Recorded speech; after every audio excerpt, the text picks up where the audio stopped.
Bonjour à tous, bonjour, bienvenue ici à Entre Loire et Loin. Monsieur Weber, dites-moi, on a fait combien d'émissions depuis ses débuts en fanfare? Là, tu me dis.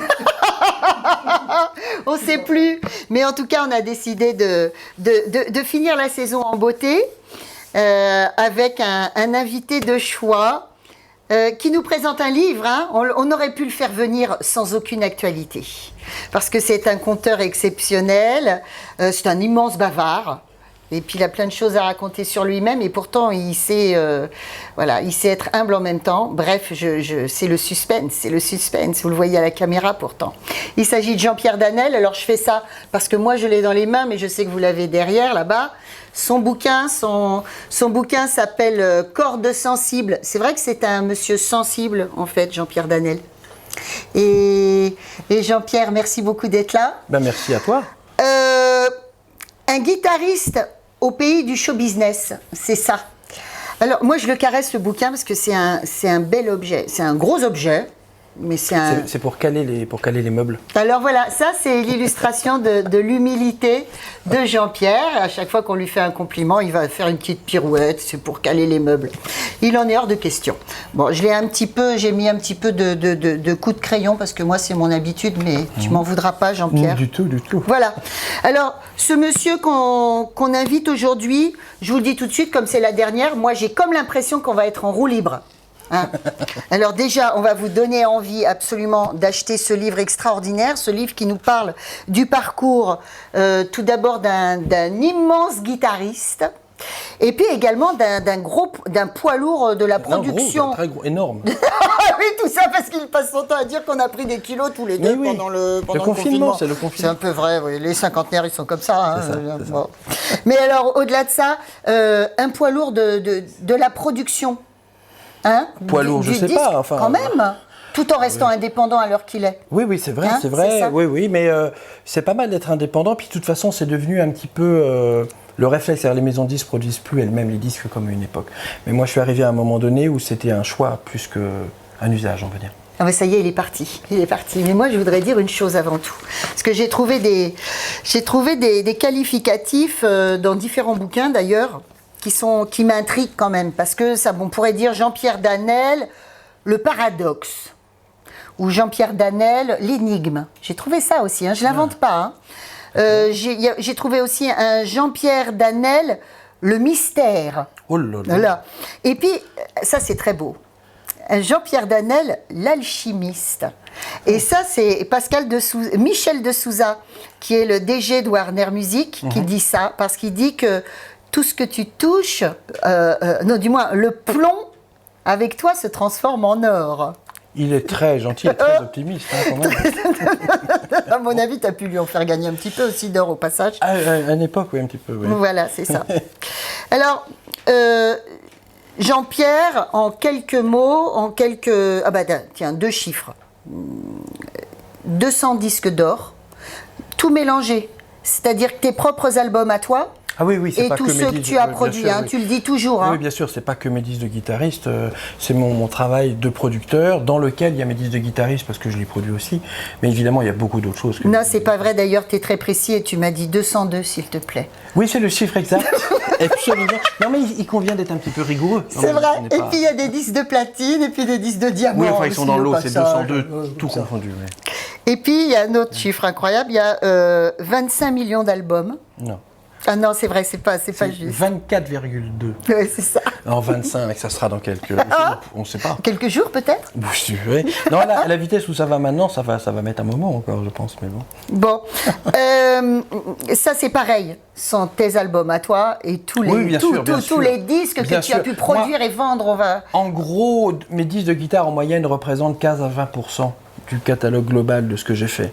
Donc, tu vois, on est loin de ces chiffres-là. Après, les 20 millions, c'est tout ce que j'ai produit, tout confondu, les artistes, les compilations, les machins, etc. Bon, alors, vous vous demandez peut-être qu'est-ce qui se passe si vous ne connaissez pas Jean-Pierre Danel. Alors. Parce que vous dites, mais c'est quoi cet ovni, ce monsieur-là Alors d'abord, si vous ne le connaissez pas, c'est pas bien. Il est temps que vous regardiez l'émission jusqu'au bout. Et quel est ce guitariste en or, donc, que vous ne connaissez pas et qui a joué avec les plus grands et qui est l'ami des plus grands. Bon, voilà, on donne quelques noms. Donc, il y a les Shadows, tout d'abord, évidemment, ça c'est ton ADN. C'est ce qui m'a fait découvrir la guitare quand j'étais enfant. Donc après, c'est vrai que j'ai eu la chance de rencontrer, j'ai enregistré un certain nombre de duos avec Hank Marvin, qui est le soliste des Shadows, et qui est l'espèce de point de départ de la guitare électrique en Europe en tout cas. Et c'est vraiment, il est vu par tous les guitaristes qui ont suivi, je sais pas, Pink Floyd, Queen, etc. Le voit un peu comme on voit Pelé pour le football ou Fangio pour la Formule 1. Oui, c'est bien quand tu dis ça. Ouais, c'est ça. C'est formidable. C'est le gars par qui tout a démarré et tous les autres, les Dire Straits, etc., se réclament tous de ça. Et puis il y a eu dernièrement la Queen Mania. Et puis, donc, si je dis que tu es un grand copain de Brian May... Oui, on a fait plusieurs trucs ensemble aussi. C'est un homme adorable et on a fait des choses caritatives à Londres ensemble. Et ouais, c'est émouvant. Il a eu des commentaires très gentils sur mes disques et tout ça. Il a fait des vidéos, il parle de moi. Enfin, c'est très, très émouvant. Et on est très proches, on parle peut-être plus d'autres choses que de guitare. On est végétariens tous les deux parce qu'on aime les animaux. On parle de ça beaucoup. On parle d'anecdotes rigolotes, de plein de choses, mais pas tant que ça de Queen, un petit peu, mais bon. Et puis je vais le voir en concert. Alors il m'appelle, il me dit attends, je vais faire un solo pour toi ce soir. Écoute bien telle note, tu verras, c'est rigolo. Enfin, c'est oui, alors j'ajouterais quand même que je crois que dans certaines interviews, Brian May disait que quand il écoute certains de tes morceaux, il continue à apprendre des choses en t'écoutant jouer. Il est très bien élevé, ce garçon. Il est très bien élevé. Non, mais en fait, le truc, si tu veux, je pense qu'il le dit sincèrement et en même temps, les gens prennent ça comme un truc incroyable et ça l'est pas parce que quand on est musicien, quel que soit l'instrument qu'on joue, on peut trouver une astuce quelque part dans n'importe quoi. Quel que soit, je dirais même, le niveau du musicien en question, il y a toujours un truc à choper. Moi, je me rappelle une fois avoir écouté un truc merveilleux qui est In the Mood de Glenn Miller, et il y a un solo de saxophone. Et je me suis dit, oh là là, il est magnifique ce solo. Jouer à la guitare, ça, ce serait un truc formidable en fait. Et donc, on a des astuces. Et je ne suis pas étonné que tel ou tel guitariste puisse entendre tel autre et dire ah, ça, j'aurais pas pensé à ça. Même si le gars est 10 fois moins bon que lui, c'est même pas le problème. Donc, quand Brian dit ça, c'est très gentil. Et les gens prennent ça pour une marque de grandeur. Mais en fait, non, c'est anecdotique. Mais c'est gentil qu'ils le disent. Bon, écoute. Ce bouquin, tu le dis assez souvent, hein, tu es comme moi, ça passe un peu mal. Tu as 50 ans, il était temps que tu le fasses. Ta carrière, elle a commencé quand même quand tu avais 14 ans. Oui. Et contrairement... Ça va faire 40 ans l'année prochaine. Arrêtez tout. Contrairement à beaucoup d'artistes, Jean-Pierre, il l'a écrit tout seul, avec ses petits doigts, parce qu'en fait, Jean-Pierre, il sait faire beaucoup de choses, et entre autres écrire des livres.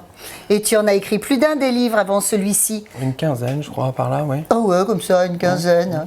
Alors, il y a eu des bouquins donc sur Sacha Guitry, qui n'est pas très rock'n'roll. Si, il est rock'n'roll. Il est très rock'n'roll. Quand tu vois ce qu'il a inventé, il avait 60 ans d'avance sur son époque, Sacha Guitry. Quand tu vois la manière dont il met en scène les femmes à son époque. À l'époque de Guitry, les femmes, elles sont dans la bourgeoisie qu'il décrit en tout cas, parce que les femmes enfin dans les positions sociales moins élevées travaillaient beaucoup, mais dans les milieux que Guitry connaît et qu'il décrit dans ses pièces et dans ses films après, c'est la bourgeoisie, et ces femmes-là ne travaillent pas à l'époque et elles ne font rien sans l'autorisation de leur mari. Et lui met en scène des femmes qui travaillent, qui sont autonomes, indépendantes financièrement, qui fument, qui voyagent, qui portent des pantalons. À l'époque, il fallait l'autorisation du mari pour porter un pantalon. Qui trompent leur mari, qui ont des amants partout, etc. Et la façon dont il les met en scène à l'époque, dans une pièce qui s'appelle Faisons un rêve en 1916, le deuxième acte, c'est le rôle principal, c'est une femme mariée qui est au lit en chemise de nuit avec son amant. La pièce a failli être interdite à cause de ça. Et en fait, on s'aperçoit que la femme qui décrit dans cette pièce-là, c'est la femme des années 70 en France. Il a 60 ans d'avance. Oui. Donc il est très rock'n'roll, Guitry. Il est très rock'n'roll et au bout du compte, tu le trouves assez féministe au bout du compte. Je ne sais pas si c'est féministe, en tout cas c'est un amoureux des femmes, c'est tout sauf un misogyne, parce qu'on retient les citations, parce qu'on retient ce qu'il fait dire à ses personnages aussi. Oui. Mais en fait, toute sa vie tourne autour des femmes, il adore les femmes. Il s'en venge un peu de temps en temps, c'est vrai, mais c'est pas le seul. Mais les phrases les plus misogynes qu'on connaît de lui sont les phrases qu'il met dans la bouche de ses personnages. Bon, un bouquin sur Sarah Bernard, un bouquin sur Elvis Presley, on en parlait tout à l'heure. Sarah Bernard, il n'est pas fini encore. Comment ça, il n'est pas fini? Bah oui, parce que je dors un peu des fois, je ne sais pas pourquoi. Et puis des bouquins sur des considérations justement sur les femmes, parce que toi, tu es féministe. Ben, tu sais, je ne sais pas si je suis féministe, enfin, il me semble que c'est un peu naturel de l'être, au sens où, normalement, il ne doit pas y avoir de débat de cet ordre. Ouais, voilà. C'est juste ça. Et moi, j'ai la chance, j'ai une petite fille qui a 8 ans, et je suis très heureux que par son ascendance, par sa maman, par sa grand-mère, etc., elle n'ait pas à imaginer que dans sa vie, être une femme puisse être une contrainte quelconque. Ma femme, elle est chirurgien. Ma maman, que tu as gentiment reçue, elle a travaillé à l'Élysée. Ma grand-mère était une comédienne de théâtre renommée. Donc Philippine, elle peut voir dans son ascendance qu'être une femme, ça permet d'aller où on veut et au plus haut de tout. Et ça, je pense que c'est bien. Donc en ce sens-là, je suis féministe, mais ça me paraît juste la nature des choses, en fait. Alors tu viens de parler de ta maman, donc Margit, bonjour. Et franchement, j'avais eu énormément de plaisir à lire votre livre. Et voilà, vous avez un fiston évidemment qui tient la route. Hein. On voit qu'il y a une maman derrière qui lui a appris plein de choses. Moi, j'aimerais lire le tout début du livre pour vous donner envie, parce que c'est savoureux. Je me présente brièvement. Je joue de la guitare. Ça se voit sur la couverture. Je vous raconterai ça. J'adore ça. À pas le raconter, jouer. C'est un joli métier qui a tendance à surprendre parfois, un peu. Et puis aussi, je produis des disques. C'est aussi un métier qui a tendance à être un peu moins surprenant parce que le mot producteur a un charme plus discutable. Voilà. Alors, tu dis aussi que tu as eu un métier génial, avec des paillettes dedans, de la créativité, des voitures qui font vroom, des maisons de la taille d'un supermarché, d'ailleurs qui s'est effondré au bout du compte. Il y en a une, oui, c'est vrai. Et d'ailleurs, tout le plaisir, mais aussi le stress et les emmerdes qui vont avec. Un bon niveau d'ensemble. Alors là, on pourrait croire que cela ne parle que de moi, et en fait, oui, c'est bien ça, mais avec des vrais morceaux de gens dedans, comme dans les yaourts. Moi, ça, je trouve que c'est de l'or. J'ai écrit ça, comment dire, un peu comme ça me venait. L'idée, c'est que j'ai voulu raconter un peu, pour ma fille, un peu tout ça. Alors, j'ai parlé, tu vois, d'une façon relax, où on ne va pas se prendre la tête, c'est pas non plus... comme tu es. Voilà. Hein, voilà. Tu es. Alors tu dis pour ta fille, ta Philippine, ton amour, tu dis souvent que ton premier métier, c'est d'être papa. Ah oui, ça, c'est sûr que... C'est ça. En termes d'emploi du temps, d'énergie, d'implication, c'est mon premier métier, oui. Bah, comme beaucoup de parents quand même. Hein. Quand, bien sûr, les gens travaillent, etc. Mais je veux dire, on se rend bien compte quand même que la place des enfants dans une vie, c'est quand même prépondérant. Bon, c'est bien. Alors... raconte-moi, pourquoi est-ce qu'on dit depuis tout à l'heure le paradoxe, on disait. Le paradoxe Jean-Pierre Danel. Parce que tout semble très simple en fait dans ta vie, et en même temps, rien ne semble simple. Parce qu'on le disait tout à l'heure, tu es un garagiste. Alors, ça non, tu vois en l'occurrence, ça non. L'année prochaine, j'ouvre un garage l'année prochaine. J'ai une charcuterie pour l'instant. Tu es un guitariste. Pour un végétarien, c'est tu es un guitariste extraordinaire. Et en même temps, tu dis que dès le début de ta carrière, tu as eu beaucoup de mal à rencontrer les producteurs. En fait, le truc, je ne sais pas si c'est un paradoxe, je ne sais plus qui avait écrit ça, mais c'est pas faux. C'est juste qu'en fait, moi, ce que j'ai eu tendance à avoir envie de faire, toujours, allait généralement contre les attentes ou les projets des maisons de disques par lesquelles on est obligé de passer, ou en tout cas on l'était un poil moins maintenant, mais c'est quand même assez discutable. Et donc, moi j'arrivais, quand j'étais môme, quand j'ai démarré, j'avais 14 ans, j'arrivais avec des disques de guitare instrumentale, Et alors, pour se faire tirer dessus, on fait difficilement mieux. Car à l'époque, c'était des synthés partout. Les trucs des guitares instrumentales, personne ne savait ce que c'était. Le dernier truc qui avait marché, il avait 20 ans. Donc on m'a dit très clairement, et je pense d'ailleurs assez légitimement, on m'a dit Jean-Pierre, s'il y a une chose dont tu es certain que tu ne vendras jamais le moindre exemplaire, c'est la guitare instrumentale. C'est même pas la peine d'y penser. Mais Voilà. tu l'as entendu toute ta vie, ça. Mais je l'entends encore. Encore, tu l'entends C'est ça encore. qui est drôle, c'est-à-dire que à chaque fois j'ai eu la chance de faire quelques disques qui ont eu des résultats sympathiques, et après ça on repart à zéro quand même. La maison de disques te dit toujours, ah ouais, celui-là il a cartonné, mais le prochain, tu sais, le marché a changé. Tu dis, depuis 6 mois là. Oui, tu sais, ça va très vite. Et parce que c'est une chose que les maisons de disques ont eu du mal à appréhender, donc ils sont en terre inconnue à chaque fois. Et donc, quand je leur propose quelque chose, ben, ça leur parle pas beaucoup. Alors, on a fait la preuve quelquefois, alors ça rassure un peu, mais quand même, ils sont toujours très dubitatifs. Et donc, j'ai toujours, dans tout ce que j'ai fait, mais même pas que pour mes disques à moi, pour d'autres prods, j'ai passé ma vie à déplacer des montagnes comme ça tout le temps. Parce que c'est des montagnes. Hein. Quand tu vas voir Sony ou Universal et que tu leur demandes d'investir sur un album, alors que tu produis toi, parce que sinon c'est même pas la peine d'en parler, mais bon, de faire une pub télé, de faire de la promo, etc., ça leur coûte de l'argent, ça leur prend du temps. Et ce qui t'explique, de façon assez compréhensible, je peux entendre ça. Il me dit, écoute Jean-Pierre, moi le temps et le budget que je vais mettre sur toi, avec ce même temps, ce même budget sur Maître Gims, je vais vendre 4 fois plus, ou 5 fois plus, ou 12 fois plus, ou ce qu'on voudra. Donc à choisir, voilà. Et je peux entendre ça. Hein. Mais c'est pas vrai ça, ce que tu dis. C'est pas toujours vrai. C'est pas toujours vrai mais parce la réaction, on s'entend. Bien sûr. Tu m'avais donné justement l'exemple d'un disque où tu avais complètement cartonné et tu étais face à deux gros Madonna ou quelque chose comme ça, et toi t'arrives avec ton instrumental et t'es passé devant eux largement. Ouais. Bon, les tops des ventes, ils changent chaque semaine, oui. Donc tu peux toujours passer devant l'un ou l'autre. Après, c'est le résultat global qui se mesure. Mais c'est vrai que j'avais un disque qui s'appelait Guitar Connection, qui était numéro 1 du top 50, oui. Il y a une quinzaine d'années. On n'attendait pas ça du tout. C'est-à-dire que, pour faire court, il y a un top des ventes qui est le top 200, des 200 albums les plus vendus. Et Sony, que j'avais convaincu finalement de sortir ce disque avec une campagne de pub télé, après qu'ils aient annulé le projet 4 fois, enfin c'est toute une histoire, vraiment ils ne voulaient pas. Ils m'ont dit, tu sais, bon, ils faisaient, disons que j'aurais forcé la main parce que je produisais aussi beaucoup de choses chez eux, et ils m'ont dit, écoute, tu seras quand même le seul disque en pub télé qui ne va pas rentrer au top 200, parce qu'on ne peut pas vendre de ça. Et on était numéro 1 pendant 2 semaines, et numéro 2, bref, on est resté 6 mois dans le top. Et c'est vrai qu'ils sont tombés de leur chaise. J'avoue que moi aussi, parce que je pensais avoir un résultat, mais peut-être pas celui-là.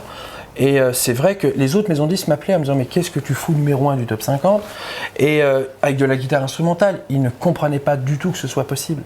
Et en fait, ce qui se passait, c'est que la pub télé permettait, à défaut que ce disque passe à la radio, qui ne diffuse pas de la guitare instrumentale, les gens qui aiment ça, en voyant la pub, ont su que le disque existait, ils ont donc été l'acheter. Et le truc, c'est qu'ils sont moins nombreux que les fans de Madonna, comme tu disais, ou de qui tu voudras. Ils sont moins nombreux, mais comme on leur donne jamais rien, un disque tous les 20 ans, quand il y en a un, ils vont tous l'acheter. Et donc, du coup, on fait des gros scores. Mais ça, c'est une démarche dont les maisons de disques n'ont pas beaucoup l'habitude. Elles ont l'habitude de la promo et de tout regrouper. On a de la promo, on a de la pub, on a de ce qu'on appelle de l'airplay, c'est-à-dire des passages radio. Et quand on n'a pas ça, ils se disent, mais comment on va faire ? Voilà. Bon, d'ailleurs, tu parles de pub télé, donc on en parlait tout à l'heure. Tu as été quand même un des premiers à passer par la pub télé pour faire connaître tes albums. Hein. Alors, je n'étais pas le premier, mais c'est vrai que c'était une époque où ça démarrait. Moi, quand j'ai monté ma boîte de prod, c'était en 89. La pub télé avait démarré 2 ans et demi avant. Donc, c'était encore assez nouveau. J'étais le premier à en faire pour des disques de guitare, ça c'est sûr.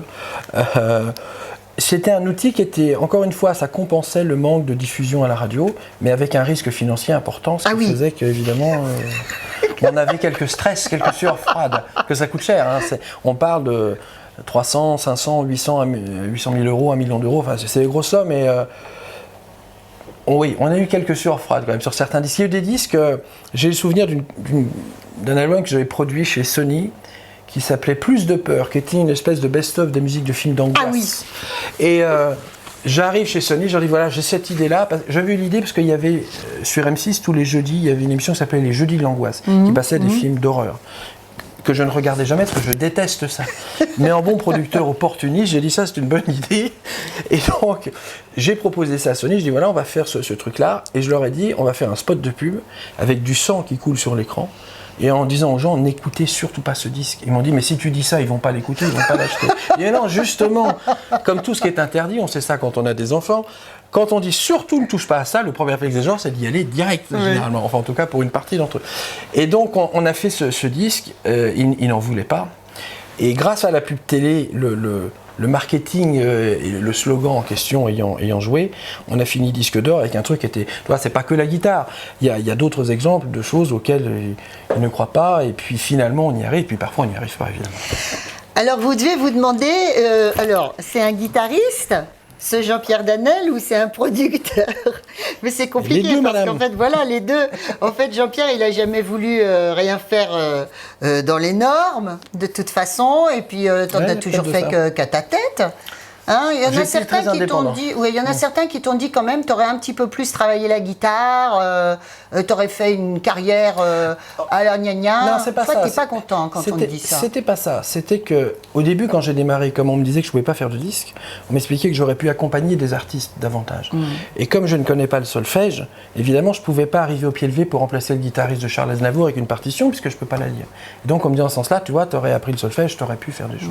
Mais comme j'ai fait des disques de guitare avec moi comme artiste, l'avantage c'est que je jouais ce que je voulais, donc j'avais pas besoin des partitions. Donc j'ai fait comme ça. Mais oui, j'ai toujours eu une mentalité un peu indépendante. Mais je suis pas le seul. Hein. Bon. Mais c'est vrai que le parcours était un peu, comment dire, inattendu par rapport à la norme de ce qui se passe avec les maisons de disques, quoi. Bon alors, raconte un jour, donc, tu as un petit peu du mal à vivre au début avec ta guitare. Ah bah oui, quand j'étais adolescent. Donc alors, il faut que... alors, dis déjà, première chose, c'est papa qui t'encourage quand même. Oui, en fait, c'est un tout. Ce qui s'est passé, c'est que... Pascal Danel. Voilà, mon papa. En fait, ce qui s'est passé, j'ai découvert la guitare quand j'avais 10 ans en écoutant un disque des Shadows. Et donc, bon, j'ai appris petit à petit. Puis à 14 ans, j'ai fait ma première tournée professionnelle, 2 mois et des poussières. Et c'est vrai que l'avantage que j'ai eu, c'est qu'ayant un papa dans la profession, il m'aidait pas pour apprendre la guitare. Mais par contre, je savais que j'étais pas, en train d'essayer de faire quelque chose qui horrifierait mes parents. C'est-à-dire que je pense que quand un enfant grandit dans une famille où aucun artiste, l'idée que l'enfant soit artiste peut-être peut faire peur, et je peux comprendre ça très bien. Mes parents, c'était pas vraiment le problème. Après, ils avaient envie que je me donne les moyens de le faire bien pour éventuellement y arriver. Mais bon, c'était pas un scandale en soi. Donc ça, c'était un soutien important. Puis ils m'ont offert ma première guitare. Enfin, non, j'étais môme. Hein. Donc ça, c'était bien. Et puis après, j'ai accompagné mon père. Et puis plus tard, j'ai même produit des disques. Donc on a fait plein de choses ensemble. C'était sympa. Mais j'ai démarré... sans lui, mais sous son regard bienveillant. Bienveillant, de toute façon très bienveillant, tes parents avec toi, d'un bout à l'autre. Hein, ah oui, ça c'est toujours bien. Mais alors donc, à un moment donné, il faut faire rentrer de l'argent, et c'est comme ça que tu as l'idée de devenir producteur. En fait, ce qui s'est passé, c'est arrivé un peu par accident. Donc moi, je jouais de la guitare, je faisais quelques séances de studio, celles où on pouvait se permettre de venir jouer sans connaître le solfège. Je travaillais beaucoup avec les musiciens de Michel Berger, et quand il y avait un truc où il y avait un solo de guitare, où il n'y avait pas une partition écrite, où on disait bah, le mec il va nous faire un truc très bien, là je pouvais y aller. Mais donc c'était pas tout le temps non plus. Et j'habitais encore chez mes parents, mais je voulais acheter un peu de matériel pour pouvoir enregistrer, faire des choses, etc. Donc il me fallait un peu de sous. Et puis de fil en aiguille, après les séances de guitare, j'ai fini par faire des arrangements et à faire des musiques pour des publicités notamment. Donc ça m'a fait gagner un petit peu de sous. Et il y a un comptable qui m'a dit il faut que tu fasses une société parce que sinon ça va être une galère c'est devenu au niveau puzzle administratif. Et j'ai monté ma boîte, donc j'avais 20 ans. Et puis je l'ai toujours du coup. Oui. Voilà. Et alors, raconte-nous, tu à l'heure actuelle, tu as un catalogue, comme on dit, d'artistes impressionnant. Bah, c'est le plus gros catalogue musical indépendant en France, oui. Donc il y a un peu plus de 18 000 chansons. Il y a quelques centaines d'artistes qui sont là-dedans. En fait, il y a deux choses. Alors, les artistes. Parce qu'il y a les choses que j'enregistre moi, et il y a des chansons dont j'ai acquis les droits pour la France, pour l'Europe ou pour le monde. Soit je les ai achetées, soit éventuellement je les représente pour ceux qui les possèdent, notamment aux États-Unis. Alors moi j'ai noté, parce que tu dois plus t'en souvenir. Mais si, je sais, c'est pas vrai. Il se souvient de tout, ce mec. D'ailleurs, là-dedans, il y a des Mais c'est précis, tous les gens qu'il rencontre au fil du temps, je ne sais pas comment il fait pour se souvenir de tout, alors il nous pipote, mais on ne le saura jamais. Alors, rachat de droits, musique classique, t'as racheté Boulez, t'as racheté Stockhausen et t'as racheté Maria Callas. Une partie, Voilà. pas tout. Mais j'ai des titres de ces gens-là, Oui, mais ça, c'est une question de pur business, on va dire. D'accord. Il y a des catalogues de ces enregistrements qui existent. Et qui T'as du Mozart aussi, d'ailleurs. Oui, bien sûr. Il y a des choses qui n'étaient pas exploitées en France ou pas exploitées en Europe. Donc j'ai été voir ce qu'on appelle les ayants droit, les propriétaires de ces catalogues. Je leur dis, mais c'est dommage que vous ne vendiez pas ces disques-là en France, en Europe. Si vous voulez, je m'en charge. Et donc, soit j'ai acheté une licence, comme quand on achète par exemple Mickey de chez Disney pour faire des t-shirts, soit j'ai carrément acheté les droits pour la France ou pour l'Europe. Et petit à petit, j'ai monté comme ça des collections qui sont ajoutées à ce que moi, j'enregistrais en studio en tant que producteur pour d'autres artistes et que je réalisais moi pour le coup. Alors voilà, en jazz, t'as Miles Davis, musique, t'as qui? T'as Frank Sinatra aussi d'ailleurs. Il y a beaucoup de choses. Alors là, tu parles de choses assez anciennes, mais il y a des choses plus récentes.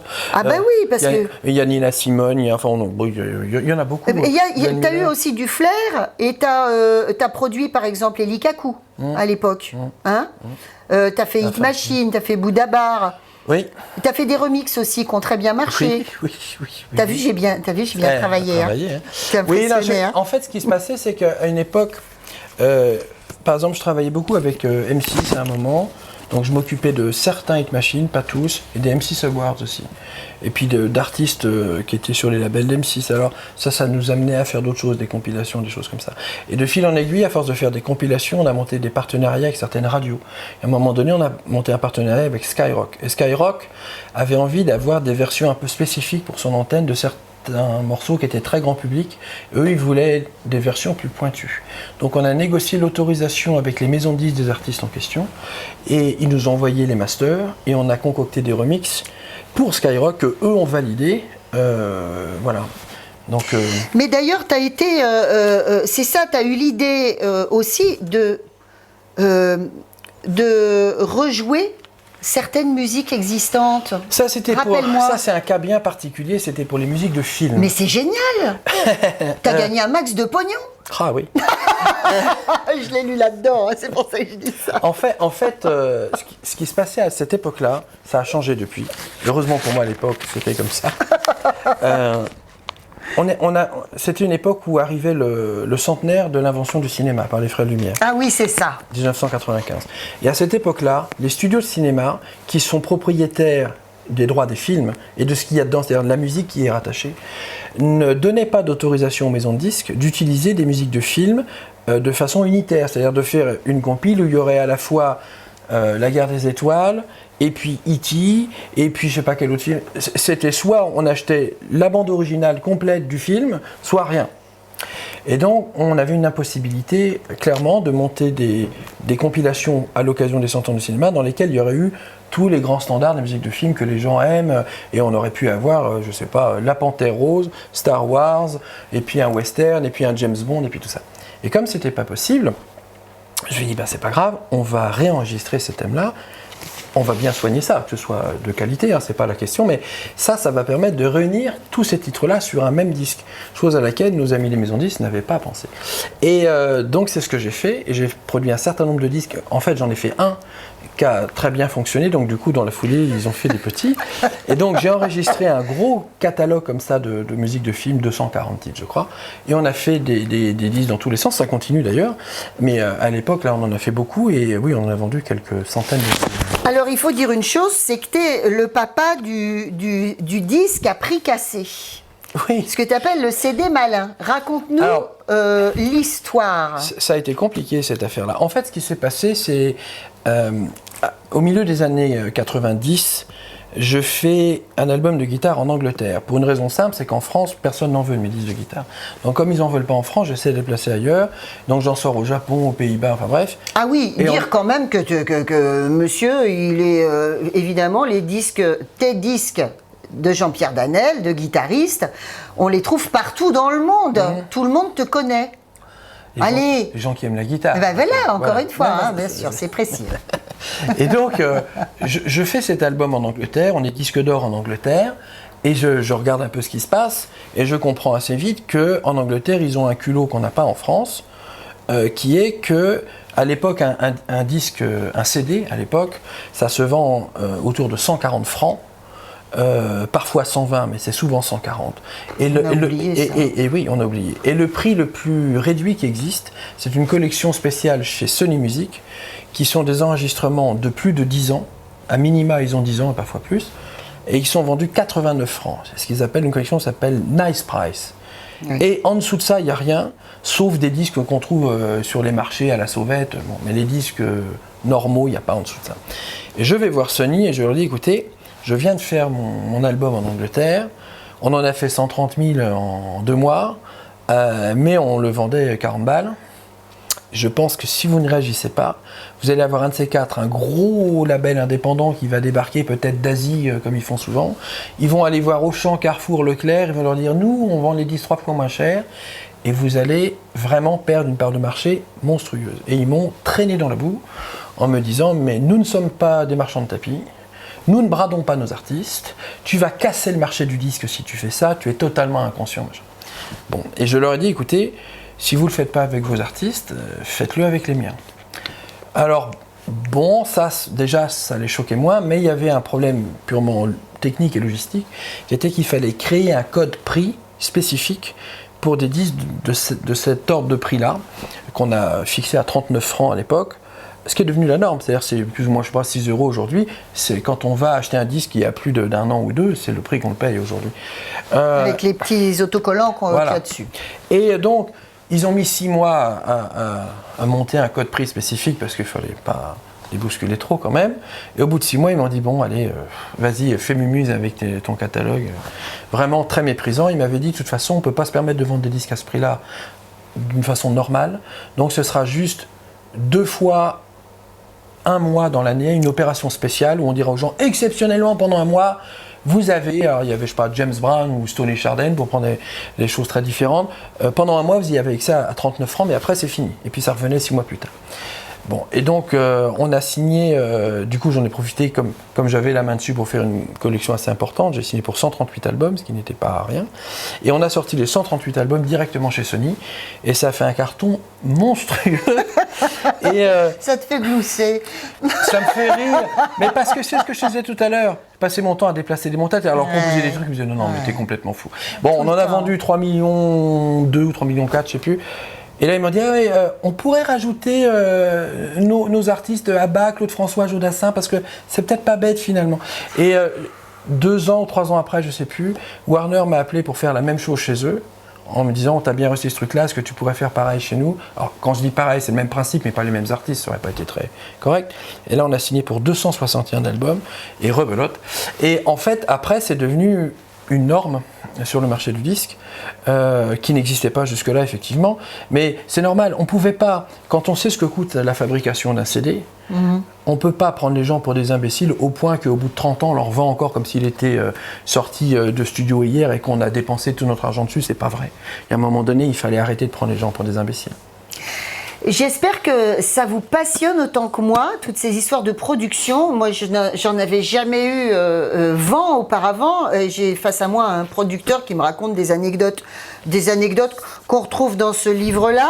Alors, il s'en défendra, il veut dire « Ah oui, mais c'est que la première partie du livre, après je parle d'autres trucs, etc. » Nous aussi, on va parler d'autres choses. Mais on va parler d'une dernière très jolie histoire de production. C'est celle qui, quelque part, j'espère que je résume bien, a sauvé les disques de ton père. Ah, tu parles de la première compile, c'est ça? Bah oui. Ah oui, ça aussi, c'est toute une histoire. C'est génial, cette histoire. Écoute, c'est un concours de circonstances. En fait, en 1989, papa est sélectionné par les votes des gens pour participer à une émission qui, à l'époque, est le carton du moment sur TF1 qui s'appelait Succès Fou. Succès Fou, c'était une liste de chansons proposées aux gens, genre 60 chansons, les gens en choisissaient 20 et elles étaient classées ensuite selon les votes du public. Papa participe une première fois avec sa chanson qui s'appelle Kilimanjaro et termine 3e, derrière, si je me souviens bien, Jodassin et Daniel Balavoine. Non. C'est pas Daniel Balavoine. C'était pas Daniel Balavoine. C'était deux artistes décédés. Dassin et puis je sais Ou plus. Claude François peut-être, Oui, l'un des deux. Oui, je crois. Et bon, les artistes décédés avaient remporté les suffrages du public, ce qu'on peut tout à fait entendre. Et Papa est troisième, ce qui est formidable, parce que c'est que des très très très gros tubes. Hein. Et la fois d'après, il participait avec La Plage romantique, et là il est numéro 1. Ouais. Et alors numéro 1 devant, je ne sais plus qui il y avait, Sylvie Vartan, Eddie Mitchell, Johnny, enfin bref. Donc gros succès. Et il se trouve que moi, parallèlement, j'ai essayé de négocier mon disque à moi auprès de différentes maisons de disques, et je tombe sur Alain Puglia, qui était l'ancien producteur de mon papa, et je vais le voir pour lui parler de mon disque, qu'il adore et qu'on a fait plus tard. Et dans l'intervalle, je lui dis, écoute, c'est quand même dommage, papa vient de gagner Succès Fou, ce qui est un truc énorme, et on a dû, pour le faire, réenregistrer La Plage romantique, que j'ai produit moi, parce que le disque d'origine n'existe plus, parce que la maison de disques qui s'appelait AZ, qu'on connaît maintenant, qui est depuis remise sur les rails, mais qui à l'époque était en dépôt de bilan, ça n'existait plus. Tous les enregistrements des artistes AZ, il y avait Michel, Paul Naref, il y avait Christophe, il y avait tout ça était à l'arrêt, tout ça a été bloqué par les huissiers, on ne pouvait rien faire. Et je dis, Alain, c'est quand même dommage, c'est un carton énorme, et il n'y a pas un CD de mon père dans les bacs. C'est fou, hein. Et Alain me dit, mais oui, mais il me dit, moi je peux rien faire. Il me dit, moi j'ai produit 3 albums pour ton père, ils n'ont pas marché, ce qui était d'ailleurs très injuste, qu'ils étaient vraiment bien. Mais bon, ils n'avaient pas fonctionné. Et il me dit, moi, je n'ai pas les tubes qui permettraient de vendre du disque, et j'ai perdu de l'argent sur les autres, qu'est-ce que tu veux que je fasse? Puis il me dit, en plus, partir sur une compilation, c'est de la pub télé, c'est une fortune, etc. Moi, j'avais 19-20 ans, je n'avais pas les moyens de mettre des centaines de milliers d'euros. Et j'ai dit, Alain, écoute, on peut faire une chose. Papa n'est plus sous contrat chez toi, mais il peut être sous contrat chez moi.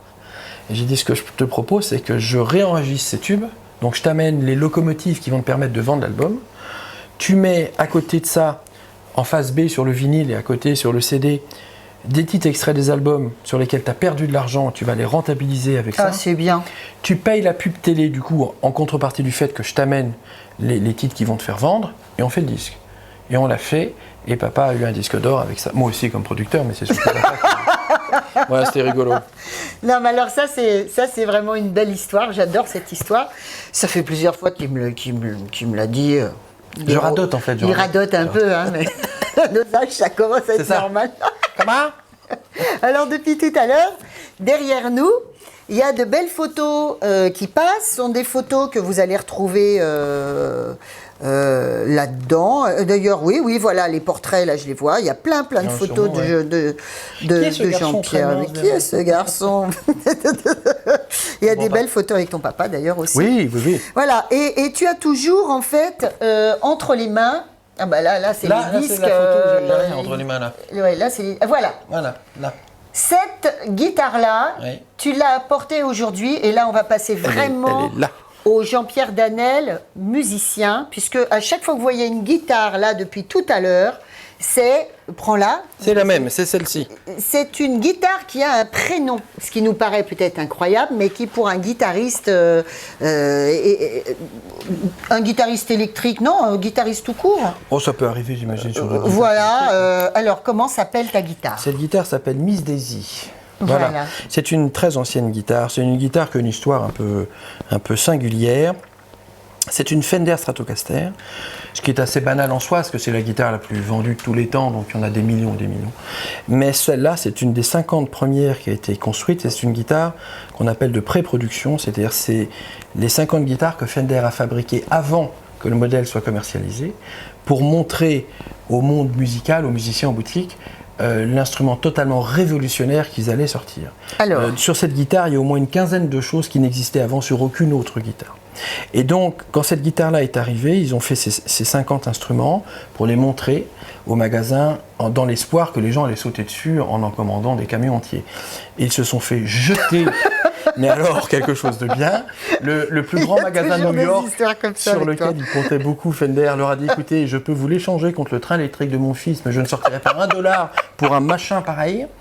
Il faut comprendre qu'à l'époque, les guitares, la plupart, à part une autre Fender qui existait précédemment, qui s'appelait la Telecaster, c'est une longue histoire, mais sinon la plupart des guitares... Je crois que Clapton, il est sur Telecaster. Non, il est sur Stratocaster aussi, ouais. Mais les guitares qui existaient jusqu'à ces guitares-là qu'on appelle solid body, c'est-à-dire des guitares qui sont en bois plein comme ça et pas très épais. Les guitares précédentes qui étaient électrifiées étaient des guitares épaisses à caisse creuse, des guitares acoustiques au départ avec un micro rajouté dedans. Le problème de ces guitares-là, c'est que on ne pouvait pas jouer très fort avec parce que sinon le micro faisait ce qu'on appelle du Larsen, c'est-à-dire que ça siffle avec un ampli. En inventant ces guitares-là, ils ont résolu le problème du Larsen et un tas d'autres choses comme le vibrato, etc. Et ça a permis que les guitaristes deviennent des instrumentistes leaders, c'est-à-dire les vedettes du groupe. Jusque-là, les gens qui jouaient de la guitare, il y en avait dans tous les groupes.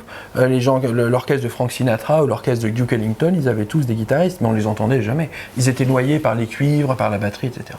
Quand Fender a commercialisé ses guitares, c'est devenu la guitare qui permettait de se mettre en avant comme guitariste, et donc ça a créé le concept de guitare héros.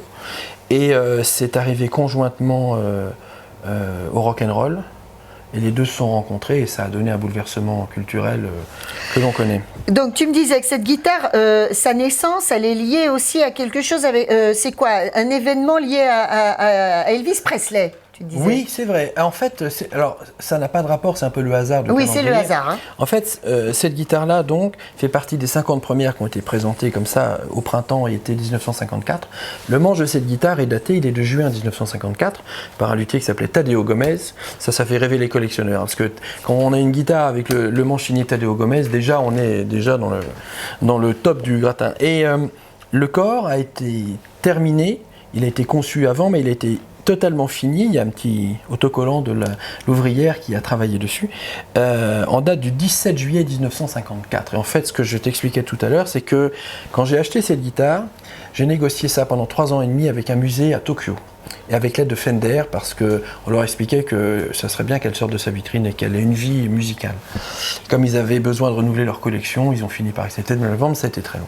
Et je racontais ça à quelqu'un dont on a parlé de temps en temps ensemble, qui est Johnny Hallyday, et ça l'intéressait, mais bon, il me disait, tu sais, moi j'ai plus souvent craqué pour des motos que pour des guitares. Voilà.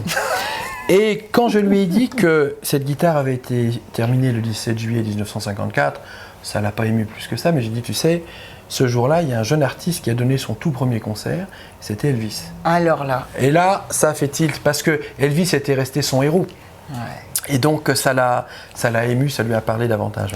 Cette guitare, ça faisait combien de temps que tu la cherchais, tu l'attendais? 25 ans. 25 ans. Ouais. Tu avais lu des choses dessus, Sur celle-là et sur les quelques autres. En fait, ces 50 guitares-là, c'est une cinquantaine, on n'a pas le chiffre à l'unité près, mais ces guitares-là sont, depuis longtemps maintenant, soit dans des musées. Par exemple, il y a un des boss de Microsoft qui en a acheté une aux enchères chez Christie's à Londres, et il l'a offert au musée du design américain.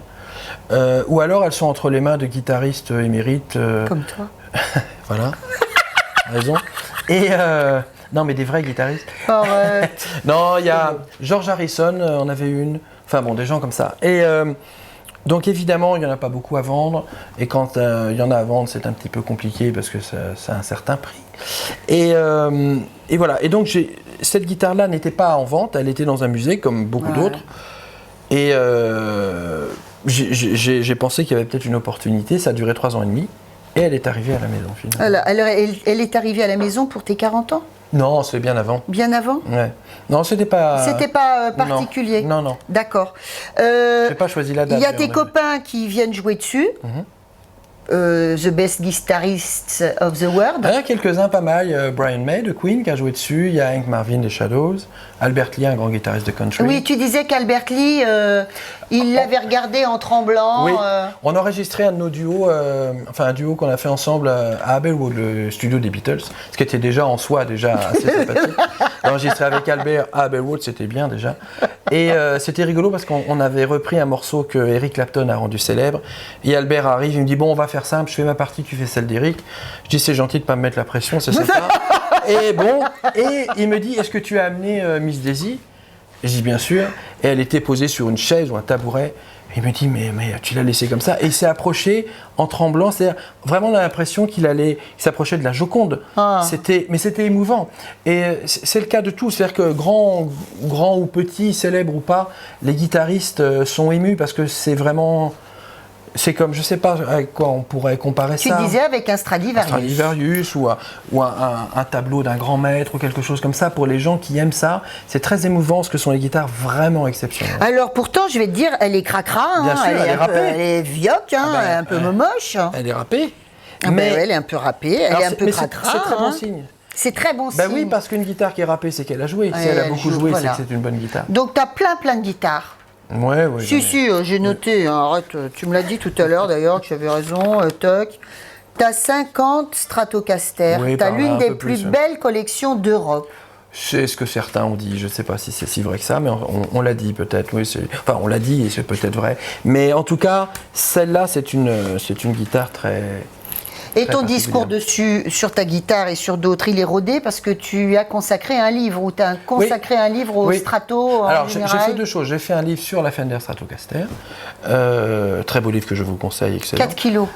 Oui, c'est le poids de la guitare. Et il y en a un qui devait sortir là, qui avec le confinement a été un peu retardé, qui est sur Miss Daisy en particulier, parce qu'on a beaucoup de demandes, parce que les gens s'intéressent à cette guitare, enfin les gens qui aiment la guitare et les collectionneurs. Je reçois souvent des mails en me demandant des nouvelles de Miss Daisy, d'un peu partout, du Brésil, du Japon, du Chili, il n'y a pas longtemps. Et c'était intéressant, il y a des choses à raconter parce que cette guitare, on ne connaît pas toute sa vie avant que je l'ai eue, mais elle est intrinsèquement exceptionnelle au sens premier du terme, vraiment d'exception. Et puis depuis que je l'ai, elle a vécu quelques petites aventures rigolotes. Donc ça lui fait un pédigré un peu sympa. Et on a fait beaucoup de photos qui vont permettre aux gens de voir ces guitares qui sont très rares évidemment, comme sans doute jamais ils les ont vues vraiment dans le détail. Et c'est vrai que ça excite la curiosité. Même Hank Marvin des Shadows, quand il a su que je l'avais, je lui ai envoyé un mail parce qu'il habite en Australie maintenant, il est à Perth. Et Hank m'a demandé s'il pouvait la voir. Il est venu à Paris, à la maison, exprès d'Australie pour voir la guitare. C'était quand même mignon. Ouais, c'est superbe. Bon, alors, pour en finir avec Miss Daisy, je ne dévoilerai pas le prix de cet instrument, je vous donne juste un indice. Cette guitare, cette mamie guitare, coûte 15 fois le prix de ma maison. Mais ceux qui me connaissent, par ailleurs... Mais tu vis dans un igloo, il faut quand même préciser les choses. sont pas... Ouais, mais ça c'est un côté qui est très déraisonnable. C'est l'effet de collectionnite aiguë. Ah, je sais que d'ailleurs tu es le roi de la collectionnite parce que tu as 19 000 voitures miniatures quelque part. Un peu plus que ça. Même. Ça fait peur. Alors on a voulu lui demander de venir avec ses 19 000 voitures miniatures. Il a dit non, je trouve petit joueur sur ce coup-là, Jean-Pierre. C'est vrai. Je suis un peu déçu. Ben, c'est-à-dire que je t'ai épargné le coup de plumeau nécessaire sur chaque voiture. Donc du coup, voilà, je pense que c'est mieux que je ne les ai pas amenés. Oui, c'est un truc de mots. Mais quand j'étais petit, comme dirait Michel Sardou, quand j'étais petit garçon, j'avais ces petites voitures, comme la plupart des enfants de cette époque-là, des petites Matchbox, des petites majorettes. Et puis, c'était toujours, par exemple, quand je perdais une dent, la petite souris m'amenait une petite voiture. Et je me rappelle laquelle d'ailleurs. Et j'ai continué après à en acheter. Et puis avec le temps, maintenant que j'ai un âge extrêmement respectable, là ça finit par faire beaucoup de voitures. Donc là, ouais, je crois que j'en ai 21 000, un truc comme ça. C'est une très belle collection qui ne sert strictement à rien et c'est tout l'intérêt du truc. Complètement. Il n'y a pas d'enjeu et donc ça déstresse vraiment. Parce qu'il y a des gens qui ont des hobbies qui les stressent infiniment parce qu'ils font des choses de précision ou des choses qui sont complexes ou par exemple, je sais pas, ils vont à la pêche, il ne faut pas faire de bruit, il faut se lever à 5h du matin. En fait, ça devient un stress. Oui. Et là, ça ne sert à rien. Et donc, du coup, ça détend. Vraiment. C'est l'intérêt du truc. C'est absurde, cette discussion est absolument absurde. Alors, écoutez, encore une fois, Jean-Pierre, tu as une mémoire phénoménale. Alors ça, c'est truffé. Si vous aimez les people, moi, je disais à Jean-Pierre que j'aime pas trop les people. C'est mon côté snob ou roturière. Je suis pas très impressionnée. Je suis plus impressionnée quand il est là et puis il me dit des petits trucs dérisoires en fait. C'est ça qui me fait craquer. Mais si vous aimez les people, si vous aimez les stars, il y en a à l'appel. Et il connaît tous les noms par cœur et on se balade des stars rencontrées par même ses grands-parents, comme il le disait, artistes. Évidemment papa-maman. Dans le milieu de papa-maman, tu es entouré de stars. Il y en a eu, oui. Ouais. Hein? Et puis par la suite, tous ceux qu'il a rencontrés encore la semaine dernière pour la signature de ton Ouais, sur bouquin. un salon du livre. Oui.